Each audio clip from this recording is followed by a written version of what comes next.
আসসালামু আলাইকুম বন্ধুরা, স্বাগত আমার এই বাংলার রান্নাঘর উইথ শেরিনের চ্যানেলে। দেখুন, আজকে আমি খুব সুন্দর রেসিপি নিয়ে চলে এসেছি। অনেকে বলেছেন যে এই পটল মাংসের তরকারিটা আবার একবার দেখান। প্লিজ সম্পূর্ণ ভিডিওটা দেখবেন, না দেখে টেনে দেবেন না। আর প্লিজ প্লিজ আমার চ্যানেলটাকে সাবস্ক্রাইব করে শেয়ার করে কমেন্ট করে দেবেন। বাচ্চারা যে সবজি খেতে ভালোবাসে না, এইভাবে মাংস দিয়ে রান্না করবেন, চিকেন দিয়ে, দেখবেন অবশ্যই অবশ্যই তারা সবজি খাবে। আর পটল দিয়ে কিন্তু মাংস দিয়ে রান্না যেতেই পারে, করলে আমার তো খুবই ভালো লাগে। যেমন পটল দিয়ে মাংস দিয়ে রান্না করা যায়, পেঁপে দিয়ে রান্না করা যায়, পুঁই শাক দিয়ে রান্না করা যায়। তেমন আমি আজকে পটল আর চিকেন রান্না করব। মানে আমার ছেলে বাড়ি আছে, ছেলে টোটালে সবজি রান্না করলে সবজি মুখে দিতে জানে। কেন সবজি মুখে দেবে না? আমি আজকে সবজি খাইয়েই ছাড়ব। ওই জন্য ওই বুদ্ধি করে আমি আজকে সবজি দিয়ে পটল রান্না করছি। তা দেখেন কিভাবে রান্না করি, আপনারা দেখতে থাকুন। আর রান্নাটা কিন্তু খুবই সুন্দর, মাংসটা এত ভালো ছিল, খুবই সুন্দর ছিল। একটা পুরো আস্ত মুরগি নিয়ে এসেছিলো, আমি অল্প করে নিয়ে রান্না করছিলাম আর বাকিটা রেখে দিয়েছি। যেহেতু আমাদের অতটা লাগবে না, ছোট্ট করে রাত্রের জন্য রান্না করছি, তাই রান্নাটা কিন্তু যদি আপনাদের ভালো লেগে থাকে তা প্লিজ প্লিজ প্লিজ কমেন্টে জানাবেন। আর কে কে সবজি খেতে, কার বাচ্চারা খেতে চায় না সেটাও জানাবেন। দেখেন আমি এইভাবে মাংসটা কষে নিয়ে, পটলটা তো ভেজে নেব অবশ্যই, পটলটা ভেজে রেখেছি আর মাংসটা এইভাবে কষে নিচ্ছি। কষে নেওয়ার পরে আর আলু পটল ভেজে রেখেছিলাম দিয়ে দিলাম। এবার মাংসটা অনেক সময় ধরে কষে নিয়েছি, এবার আমি একেবারেই পানি দিয়ে দেবো।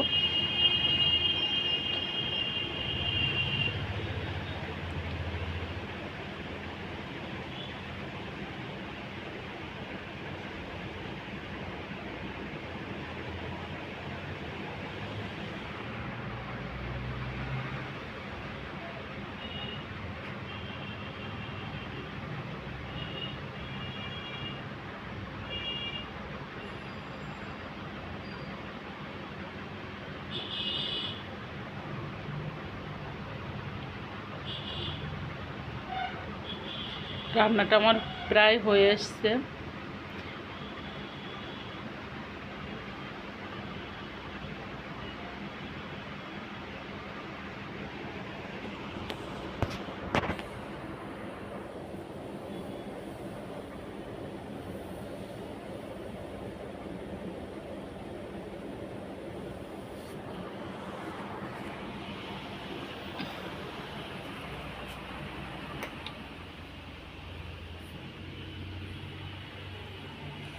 বন্ধুরা দেখুন কি সুন্দর একটা কালার চলে এসছে। এইভাবে রান্না করে খেয়ে দেখবেন, রান্নাটা কিন্তু খুবই ভালো লাগে।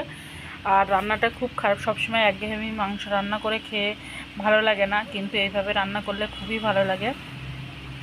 দেখেন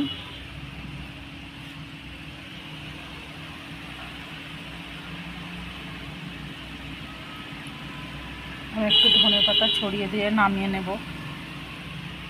কষানো হয়ে গেছে আমার মাংসটা।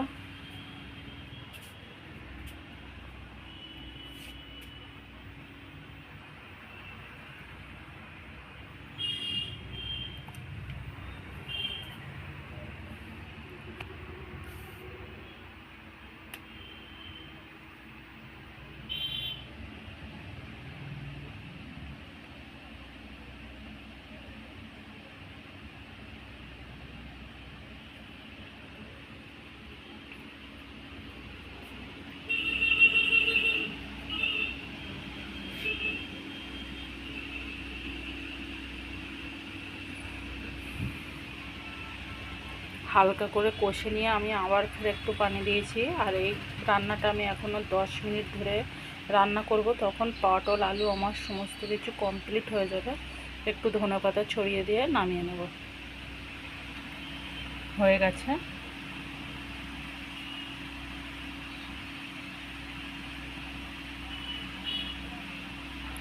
আল্লাহ হাফেজ।